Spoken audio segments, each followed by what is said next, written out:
கர்த்தருக்கு காத்திரு, திடமனதாய் இரு, அவர் உன் இருதயத்தை ஸ்திரப்படுத்துவார்.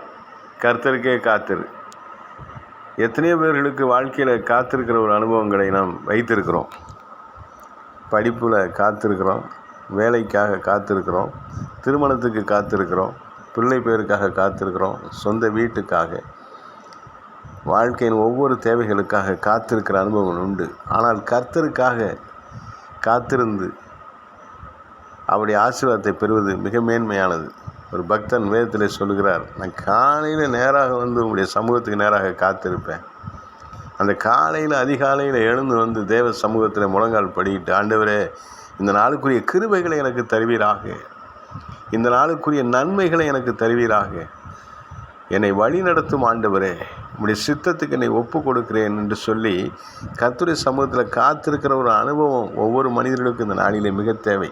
இந்த கர்த்தருக்கு காத்திருக்கிறவர்களுக்கு அப்படி வழி கிடைக்கும். அவர் என்ன வழியை தருகிறாரோ அதை கற்றுக்கொள்ள முடியும், கை கொள்ள முடியும், பூமியை சுதந்திரித்து கொள்ள முடியும், பூமியில் இருக்கிற எல்லா நன்மைகளையும் நம்முடைய வாழ்க்கையில் பெற்றுக்கொள்ள முடியும். அவர் கரத்தினாலே நம்மை உயர்த்துவார். மனித கரங்கள் அல்ல, கர்த்தருடைய கரங்கள் நம்மை உயர்த்தும்.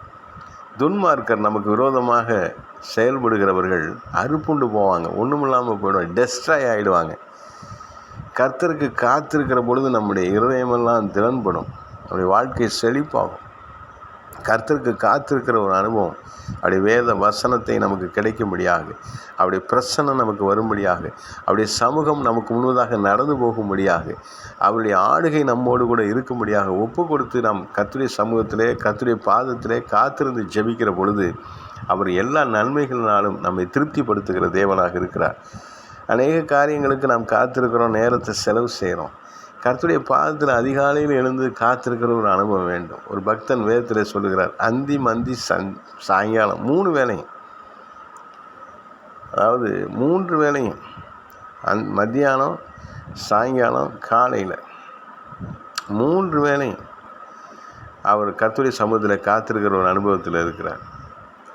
இன்றைக்கி நாமும் அப்படி 3 வேளையும் தேவ சமூகத்தில் காத்திருக்கிற ஒரு அனுபவம் நம்ம வாழ்க்கையில் இருக்கணும். அது மட்டுமல்ல, படிப்பின் காரியம், வேலை வாய்ப்பு, திருமணம், இதிலெல்லாம் கர்த்தருக்கு காத்திருக்கணும். கர்த்தர் கொடுக்குற அந்த பலன் வர வரைக்கும், கர்த்தர் கொடுக்குற அந்த ஏற்ற துணை, கர்த்தர் கொடுக்குற ஏற்ற வேலை, கர்த்தர் கொடுக்குற ஏற்ற படிப்பு, கர்த்தர் கொடுக்குற நன்மையான வீடு, வாசல், வாகனம், இதற்காக காத்திருந்து நாம் ஜெபித்து அந்த ஆசீர்வாதத்தை பெற்றுக்கொள்ளணும். கர்த்தர் கொடுக்குற ஆசீர்வாதத்தில் வேதனை இருக்காது, அது நிறைவாக இருக்கும்.